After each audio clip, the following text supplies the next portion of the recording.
KPCC president സ്ഥാനത്ത് നിന്ന് നീക്കിയതിന് പിന്നാലെ AICC ജനറൽ സെക്രട്ടറി KC വേണുഗോപാലിനെതിരെ വിമർശനവുമായി വന്നിരിക്കുകയാണ് സുധാകരൻ. KC വേണുഗോപാലുമായി രാഷ്ട്രീയ ചർച്ചകൾ ഒന്നും തന്നെ നടത്താറില്ല എന്നും അതിന് അദ്ദേഹത്തിന് താല്പര്യമില്ല എന്നും സുധാകരൻ തുറന്നു പറഞ്ഞിരിക്കുകയാണ്. അതേസമയം തന്നെ തെരഞ്ഞെടുപ്പ് കഴിഞ്ഞിട്ട് പ്രസിഡന്റ് സ്ഥാനത്ത് നിന്ന് മാറ്റിയാൽ പോരായിരുന്നു എന്നും സുധാകരൻ ചോദിക്കുന്നുമുണ്ട്. KC വേണുഗോപാലുമായി ഒരു ചർച്ചകളും നടത്താറില്ല. രാഷ്ട്രീയ ചർച്ചകൾക്ക് അദ്ദേഹത്തിന് താല്പര്യവുമില്ല. കഴിഞ്ഞ AICC യോഗത്തിൽ മറ്റു പരിപാടികൾ ഉണ്ടായിരുന്നതിനാലാണ് പോകാൻ സാധിക്കാതിരുന്നത് എന്നും അത് ബഹിഷ്കരിച്ചതല്ല എന്നും സുധാകരൻ പറയുന്നുമുണ്ട്. കേരളത്തിൽ അടുത്ത തെരഞ്ഞെടുപ്പിൽ കോൺഗ്രസിനെ നയിക്കാൻ വേണ്ടി സുധാകരനെ തന്നെ ചുമതലപ്പെടുത്തിയത് സംബന്ധിച്ചുള്ള AICC കത്തിനെ കുറിച്ചും സുധാകരൻ പ്രതികരിച്ചിരിക്കുകയാണ്. അങ്ങനെയെങ്കിൽ എന്തിനാണ് തന്നെ KPCC പ്രസിഡന്റ് സ്ഥാനത്ത് നിന്ന് മാറ്റിയത് എന്നാണ് സുധാകരൻ ചോദിക്കുന്നത്. തെരഞ്ഞെടുപ്പ് കഴിഞ്ഞിട്ട് മാറ്റിയാൽ പോരായിരുന്നു. പാർട്ടി പ്രവർത്തകരെല്ലാം ചോദിക്കുന്ന ചോദ്യമാണ് ഇത് എന്നും സുധാകരൻ പറയുകയാണ്. തെരഞ്ഞെടുപ്പ് കഴിഞ്ഞിട്ട് പ്രസിഡന്റ് സ്ഥാനത്ത് നിന്ന് മാറ്റിയാൽ പോരോ എന്ന് ചോദിക്കുന്ന ഒരുപാട് ഭാരവാഹികളും നേതാക്കന്മാരുമുണ്ട്. എന്നാൽ നേതൃത്വത്തെ വിമർശിക്കുന്നതിന് എനിക്ക് താല്പര്യമില്ല. അതുകൊണ്ട് നേതൃത്വം എന്ത് പറഞ്ഞാലും അനുസരിക്കും. തെരഞ്ഞെടുപ്പിൽ മികച്ച ബലം ഉണ്ടാക്കുമെന്നും സുധാകരൻ പറയുന്നുണ്ട്. KPCC നേതൃമാറ്റത്തിന് പിന്നാലെ കോൺഗ്രസിനെതിരെ രൂക്ഷ വിമർശനവുമായി തന്നെയാണ് സുധാകരൻ ഉള്ളത്. അധ്യക്ഷ സ്ഥാനത്ത് നിന്ന് നീക്കിയതിൽ കടുത്ത നിരാശയുണ്ട് എന്നും നീക്കത്തിന് പിന്നിൽ ചില നേതാക്കളുടെ സ്വാർത്ഥ താല്പര്യമാണ് എന്നും സുധാകരൻ പ്രതികരിച്ചിരിക്കുകയാണ്. തെളിവില്ലാതെ ഒരാളുടെ പേര് പറയുന്നത് ശരിയല്ല.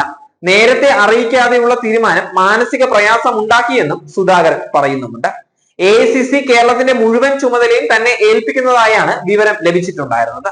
പിന്നെ എന്തിനാണ് KPCC അധ്യക്ഷ സ്ഥാനത്ത് നിന്ന് മാറ്റിയത് എന്നുള്ളതിനും അറിവില്ല. അങ്ങനെ മാറ്റേണ്ടതുണ്ടായിരുന്നു എന്നാണ് സുധാകരൻ ചോദിക്കുന്നത്. രാഹുലും ഖാർഗെയുമായുള്ള കൂടിക്കാഴ്ചയിൽ നേതൃമാറ്റം ചർച്ചയായിട്ടില്ലായിരുന്നു. തന്നെ മാറ്റിയതിന് പിന്നിൽ ചില കോൺഗ്രസ് നേതാക്കളുടെ വക്രബുദ്ധിയാണ് ഉള്ളത്. കേരളത്തിലെ കോൺഗ്രസ് രാഷ്ട്രീയത്തിന് തന്റെ നേതൃത്വം ആവശ്യമായിരുന്നുവെന്നും സുധാകരൻ പറയുകയാണ്. സ്ഥാനത്ത് നിന്ന് നീക്കിയപ്പോൾ ആരും അഭിപ്രായവും ചോദിച്ചില്ലായിരുന്നു. ചില നേതാക്കൾ തന്നെ മാറ്റാൻ നിർബന്ധം പിടിക്കുകയായിരുന്നു. നേതൃസ്ഥാനത്ത് നിന്ന് മാറ്റിയതിന് പിന്നാലെ വിചാരങ്ങൾ എന്താണ് എന്നതിൽ ഇപ്പോഴും ആശയക്കുഴപ്പമുണ്ട് എന്നും തദ്ദേശ തെരഞ്ഞെടുപ്പ് അടുത്ത സാഹചര്യത്തിൽ KPCC നേതൃസ്ഥാനത്ത് നിന്ന് മാറ്റിയതിന് പിന്നിൽ പാർട്ടിയോട് കൂറുള്ളവരല്ല, മറിച്ച് പാർട്ടി നശിക്കട്ടെ എന്ന് ചിന്തിക്കുന്ന ദുർമനസ്സുകളാണ് എന്നും സുധാകരൻ പറയുകയാണ്. ഗ്രൂപ്പ് തർക്കങ്ങൾക്കും ആരോപണങ്ങൾക്കും ഒടുവിലാണ് പുതിയ KPCC പ്രസിഡന്റായി സണ്ണി ജോസഫിനെ ഹൈക്കമാൻഡ് നിയമിച്ചിട്ടുണ്ടായിരുന്നത്. സുധാകരന് പകരമായാണ് സണ്ണി ജോസഫിനെ നിയമിച്ചിട്ടുണ്ടായിരുന്നത്. കോൺഗ്രസ് ദേശീയ അധ്യക്ഷൻ മല്ലികാർജുൻ ഖാർഗെയാണ് പ്രഖ്യാപനം നടത്തിയിട്ടുണ്ടായിരുന്നത്. സുധാകരൻ ഇനി മുതൽ പ്രവർത്തക സമിതി ക്ഷണിതാവാകും എന്നായിരുന്നു അറിയിപ്പുണ്ടായിരുന്നത്. അതേസമയം നേതൃമാറ്റം സംബന്ധിച്ച ചർച്ചകളെ നടന്നിട്ടില്ല എന്നാണ് സുധാകരൻ പ്രതികരിച്ചിട്ടുണ്ടായിരുന്നത്. പിന്നാലെയാണ് സണ്ണി ജോസഫ് KPCC പ്രസിഡന്റായി സ്ഥാനമേറ്റത്. നേതൃമാറ്റത്തെ സംബന്ധിച്ച് വലിയ അനിശ്ചിതത്വമാണ് നിലനിന്നിട്ടുണ്ടായിരുന്നത്. സുധാകരൻ താൻ മാറില്ല എന്ന നിലപാട് സ്വീകരിച്ചതോടെ ഹൈക്കമാൻഡ് പ്രതിസന്ധിയിൽ യഥാർത്ഥത്തിൽ ആവുകയായിരുന്നു. തുടർന്ന് മുതിർന്ന കോൺഗ്രസ് നേതാക്കളിൽ നിന്നും രാഹുൽ ഗാന്ധി തന്നെ നേരിട്ട് അഭിപ്രായങ്ങൾ തേടുകയായിരുന്നു. നേതൃമാറ്റത്തിനെതിരെ സുധാകരൻ പരസ്യമായി അഭിപ്രായ പ്രകടനം നടത്തുന്ന സാഹചര്യത്തിലേക്ക് എത്തിയപ്പോഴായിരുന്നു രാഹുലിന്റെ നിർണായക ഇടപെടൽ ഉണ്ടായത് തന്നെ. KPCC അധ്യക്ഷ സ്ഥാനത്ത് നിന്ന് തന്നെ മാറ്റിയത് ശരിയായില്ല എന്ന് സുധാകരൻ MP പറഞ്ഞതോടെ കൂടുതൽ പ്രതിസന്ധിയിലേക്ക് കോൺഗ്രസ് കടന്നിരിക്കുകയാണ്. തെരഞ്ഞെടുപ്പിനുള്ള എല്ലാ ഒരുക്കങ്ങളും തകൃതിയായി നടത്തിവെച്ചുവെന്നും എല്ലാം പാർട്ടിക്ക് വേണ്ടിയാണ് എന്നും സുധാകരൻ പറയുകയാണ്. തന്നെ മാറ്റിയതിൽ നിരാശയില്ല. സുധാകരന്റെ സേവനം മതിയെന്ന് ഹൈക്കമാൻഡിന് തോന്നിയാൽ തന്നെ മാറ്റാമെന്നും സുധാകരൻ പറഞ്ഞിട്ടുണ്ടായിരുന്നു. കേരളത്തിന്റെ ചുമതലയുള്ള ദീപാദാസ് മുൻഷിക്ക് താങ്കളുമായി എന്തെങ്കിലും പ്രശ്നമുണ്ടോ എന്ന ചോദ്യത്തിന് അവരുമായി തനിക്ക് യാതൊരു പ്രശ്നവും ഇല്ല എന്നും എന്നാൽ താൻ സമർപ്പിച്ച റിപ്പോർട്ടിനെ കുറിച്ച് തനിക്ക് പരാതിയുണ്ട് എന്നും സുധാകരൻ പറയുന്നുണ്ട്. ദീപാദാസിനെ മാറ്റണോ എന്നതിൽ അക്കാര്യത്തിൽ താൻ പറയേണ്ടയിടത്ത് പറഞ്ഞോളാം എന്നായിരുന്നു സുധാകരന്റെ മറുപടി തന്നെ.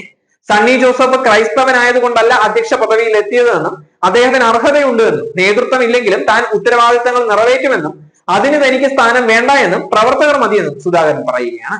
പാർട്ടിയുടെ അംഗീകാരമോ അഭിനന്ദനമോ പോലും തനിക്ക് വേണ്ട എന്നും സുധാകരൻ കടുത്തു പറയുകയാണ്. താൻ പാർട്ടിക്ക് വിധേയനാണ് എന്നും പാർട്ടി പറയുന്ന ഏത് പോസ്റ്റും ഏറ്റെടുക്കുമെന്നും സുധാകരൻ പറഞ്ഞിട്ടുമുണ്ട്.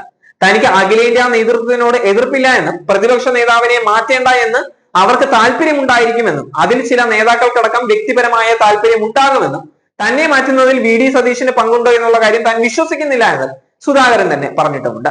താൻ ആരുടെയും പിന്തുണയ്ക്ക് വേണ്ടി പിറകെ നടന്നിട്ടില്ല എന്നും സണ്ണി ജോസഫ് തന്റെ നോമിനി അല്ലെങ്കിലും പൂർണ്ണ പിന്തുണയുണ്ട് എന്നും തന്നെ പുറത്താക്കാൻ ആരെങ്കിലും ഇടപെട്ടുവെന്ന് തോന്നിയിട്ടില്ല എന്നും താൻ പ്രവർത്തകന്മാരെ സ്നേഹിക്കുന്നത് പോലെ ഒരാളും പാർട്ടിയിൽ സ്നേഹിക്കില്ല എന്നും താൻ കുട്ടികൾക്കും പ്രവർത്തകന്മാർക്കും വേണ്ടി ഏതറ്റം വരെ പോകുമെന്നും ആ നന്ദി അവർ തന്നോട് കാണിക്കുന്നുണ്ടെന്നും സുധാകരൻ പറയുകയാണ്.